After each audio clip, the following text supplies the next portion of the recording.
Survey జన సుఖినో భవంతు. నేను డాక్టర్ చెల్లిమెల శ్రీనివాసరావు, సంస్కృతి కేరళ ఆయుర్వేద క్లినిక్ నుంచి మాట్లాడుతున్నాను. ఈరోజు నేను డిస్కస్ చేసి మనం చర్చించుకునే వ్యాధి వచ్చేసి మెయిన్గా మగవాళ్ళ గురించి.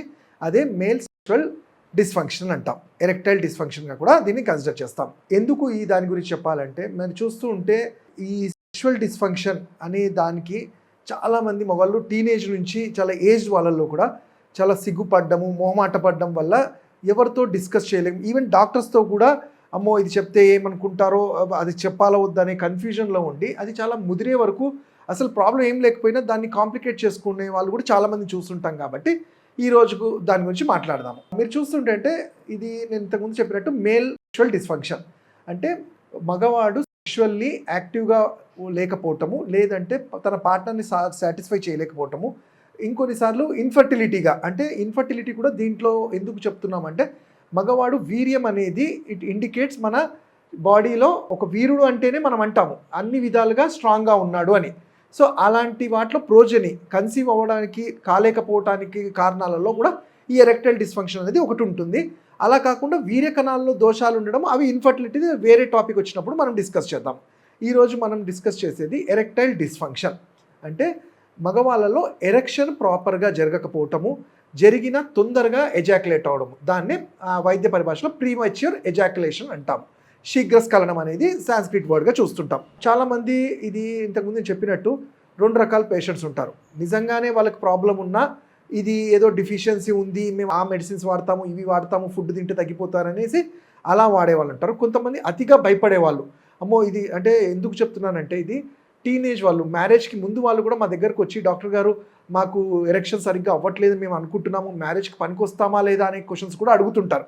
అయితే వాళ్ళకి ముందుగా మేము చెప్పేది ఏంటంటే, ఇది ఒక 20-25 ఏజ్ గ్రూప్ వాళ్ళల్లో ఈ ఎరెక్టైల్ డిస్ఫంక్షన్ ఎప్పుడైతే చూస్తామో ఇది సర్వసాధారణంగా ఒక 30-40% మేల్స్లో కామన్గా ఒక ఫేజ్లో తప్పకుండా చూసేది. అదేం పెద్ద వ్యాధి అని కాదు, అదేదో వేరే డిసీజ్ కానీ కూడా కాదు. ఎందుకంటే దాని కారణం కూడా బిఫోర్ మ్యారేజ్ అని ఎందుకు చెప్తున్నానంటే, ఎప్పుడైతే మ్యారేజ్ చేసుకుంటారో, వైఫ్తో ఎప్పుడైతే కలుస్తామో, ఎప్పుడైతే ఇంటర్ కోర్స్ చేస్తారో అది సోషల్లీ యాక్సెప్టబుల్. ఇంట్లో వైఫ్తో ఉన్నప్పుడు ఎవరు ఏ అభ్యంతరాలు చెప్పరు. బట్ నేను ఈ గ్రూప్ ఎవరైతే చెప్తున్నారో మ్యారేజ్కి ముందు వేరే గర్ల్ ఫ్రెండ్స్తో కానివ్వండి, బయట ఆడవాళ్ళతో కలిసినప్పుడు ఒక భయంతో కూడింది, గిల్ట్తో కూడిన భావన ఉంటుంది. అంటే భయంగా లో ఎవరు యాక్టివ్గా ఉండలేరు. సో వీళ్ళు ఏం చేస్తారంటే, ఎక్కడో వాళ్ళ గర్ల్ ఫ్రెండ్ని బయట కలిసినప్పుడు తొందరగా ఆ భయంలో ఎజాక్యులేట్ అవ్వడం వల్ల అది మైండ్లో ట్యూన్ చేసుకుంటారు కి నేను లాస్ట్ టైం ఇలా అయింది, ప్రతిసారి ఇలానే అవుతుందేమో, రేపు మ్యారేజ్ చేసుకుంటే వైఫ్ని సాటిస్ఫై చేయలేనేమో అనే ఒక బాధలో, ఒక భయంలో చాలామంది చూస్తుంటాం. సో వీళ్ళకి మేము చెప్పేది ఏంటంటే, మీరు సరైన డాక్టర్ని కలిసి, ఆయుర్వేద వైద్యుని కలిసి మీ నాడీని చెక్ చేసుకున్న తర్వాత మీరు కౌన్సిలింగ్ లాంటిది, ఇక్కడ కౌన్సిలింగ్ కూడా చాలా ఇంపార్టెంట్, చేస్తున్న తర్వాత అసలు నిజంగా మీ ప్రాబ్లము ఇది న్యూరో ఇన్వాల్వ్మెంట్ ఉందా లేదంటే సైకలాజికల్ అనేది మనం కన్సిడర్ చేస్తాం. ఎప్పుడైతే ఆయుర్వేదిక్ డాక్టర్ని కలుస్తారో అప్పుడు ఇది నిజంగానే న్యూరో ఎరెక్టైల్ డిస్ఫంక్షన్ అంటాం. అంటే న్యూరోజెనిక్ ఎరెక్టైల్ డిస్ఫంక్షన్ అనేది ఈ నరాలు వీక్ అయిపోయి నరాలకు కావాల్సిన పోషణ జరిగినప్పుడు తొందరగా ఎజాక్యులేట్ అవ్వడము, ఆర్ సెకండ్ టైం కానీ ఫస్ట్ టైం కానీ పెనిస్ అనేది ఎరెక్ట్ అవ్వదు. సో ఇది ఒక గ్రూప్. అయితే కౌన్సిలింగ్ ద్వారా అసలు ఈ సైకలాజికల్, ఎందుకంటే నేను చెప్పాను కదా, ఆ మైండ్లో ట్యూన్ ఉన్నప్పుడు ఆ నెగిటివ్ ట్యూనింగ్ నుంచి కూడా బయటికి వస్తే దానివల్ల కూడా చాలా కాన్ఫిడెన్స్ ఉంటుంది. డాక్టర్తో మాట్లాడినప్పుడు మీకు తెలుస్తుంది. అయితే మరి సరే నిజంగానే అది మానసికంగా కాదు, నిజంగానే ప్రాబ్లం ఉంది అన్నప్పుడు సింపుల్గా ఇదేంటి, ఒక నర్వస్ వీక్నెస్. నరాలు, మనిషి కూడా ప్రతిరోజు ఒకలాగుండడు. ఒక ఏజ్ తర్వాత ఒకరోజు వీక్గా ఉంటాడు, ఒకరోజు చాలా యాక్టివ్గా ఉంటాము, ఒకరోజు బాగా తింటాము, ఒకరోజు తినబుద్ధి అవ్వదు అన్నట్టు మన శరీరంలో నర్వ్స్ కూడా ఎప్పుడైతే ఓవర్ ఎగ్జర్షన్ అవ్వడము, లేకపోతే ఓవర్గా వాటి పనితనం అయినప్పుడు కొంత సందర్భాల్లో వీక్నెస్ ఉంటుంది. దాన్ని న్యూరోజెనిక్ డిజార్డర్స్ అంటాము. ఇక్కడ మరి 30-35 ఇయర్స్ ఏజ్ గ్రూప్ వాళ్ళల్లో ఏంటంటే బ్లడ్ సర్క్యులేషన్ బాగా ఉన్నా కొన్నిసార్లు నరాలకి పోషణ జరగక అది పెనైల్ రీజన్లో కూడా, అంటే మన ప్రతి ఆర్గాను నర్వ్స్తో కూడింది, అంటే నర్వ్ కండక్షను, నర్వ్ సర్క్యులేషన్ సరిగ్గా ఉంటేనే మనం పని చేస్తాము. అలానే పెనైల్ రీజన్లో కూడా పెన్నీస్కి వెళ్ళే రక్త కణాలు కానివ్వండి, ఆ వేలో ఏదన్నా వీక్ అయినప్పుడు తొందరగా అది ఎరెక్ట్ అవ్వదు.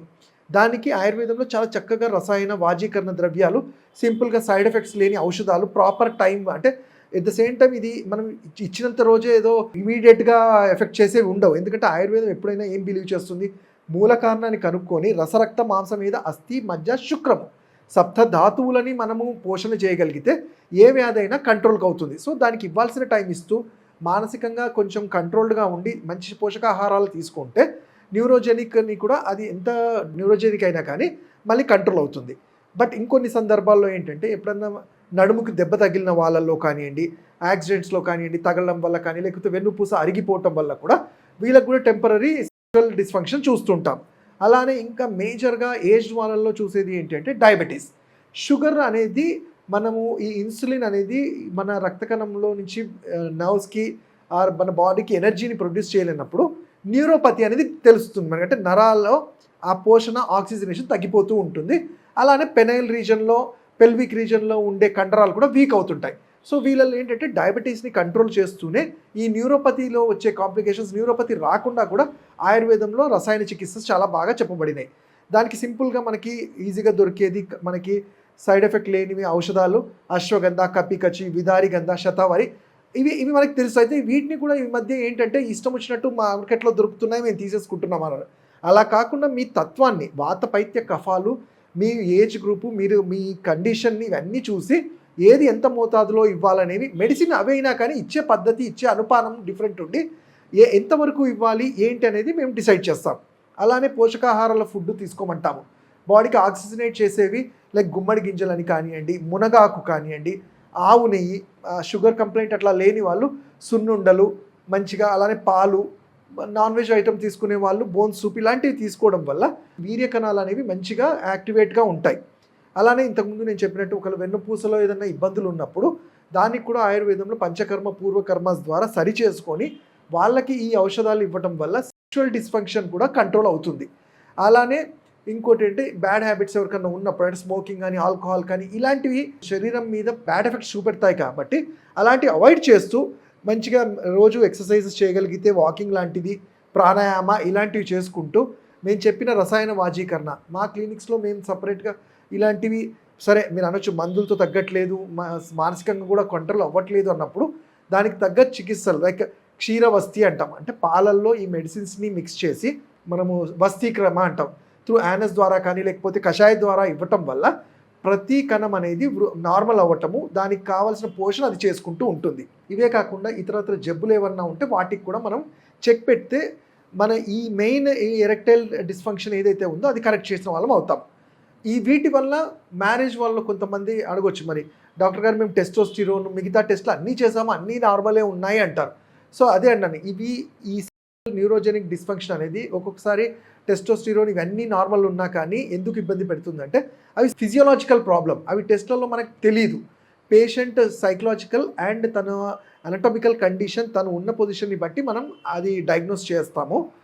అలానే ఈ ఎరెక్టైల్ డిస్ఫంక్షన్ వల్ల కొన్నిసార్లు స్పర్మ్ కౌంట్ తగ్గినా కానివ్వండి, ఆ తొందరగా ఎజాక్యులేట్ అయినా కానీ ఇది ఇన్ఫర్టిలిటీగా కూడా టర్న్ అవుతుంది. అండ్ కొన్నిసార్లు వెరికోసిల్ అంటాం. అంటే మన బ్లడ్లో, మన పెనైల్ రీజన్లో, అంగంలో శుక్రకణాలని క్యారీ చేసే డక్ట్ ఏదైందో అది నాట్ పడిపోవడం వల్ల కూడా, దానివల్ల కూడా కొన్ని సందర్భాల్లో సెక్షువల్ వీక్నెస్ ఉంటుంది.